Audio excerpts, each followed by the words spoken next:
د ټولنیزو رسنیو افغان کارکونکو له لوري د پاکستان پر مخ کلکه سپيړه دا چې د افغان ټولنیزو رسنیو کارکونکو داسې څه کړي دي او بیا پاکستانیانو ته څومره زور ورکړی دی دا کولی شئ په دې ویډیو کې وګورئ.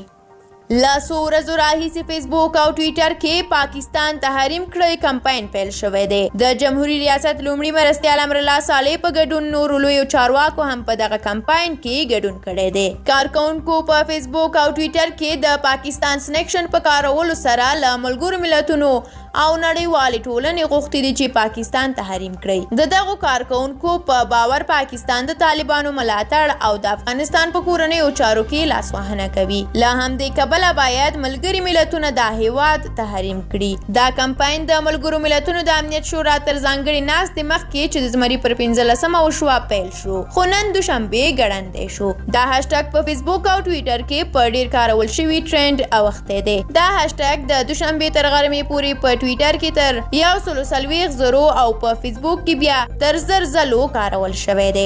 له څو میاشتو راهیسې د افغانستان او پاکستان اړیکې ترینګلې شوي دي. کابل کې چارواکي پاکستان د طالبانو په ملاتړ تورنوي، خو اسلام آباد بیا دا تورونه ردوي او وایي چې افغانستان کې د سولې او ثبات پلویان دي. ډیره مننه چې د ویډیو تر پایه مو را سره ملتیا وکړه. تاسو د دې کمپاین په اړه څه فکر کوئ؟ ملګري ملتونه به دا غوښتنه ومني او که نه؟ او آیا تر اوسه تاسو په دې کمپاین کې ګډون کړی دی او که نه؟ که مو ګډون کړی وي او که مو نه وي کړی نو دلیل یې په کومنټ کې را سره شریک کړئ. تر بیا او بلې ویډیو زموږ د یوټیوب چینل سره پاتې شئ.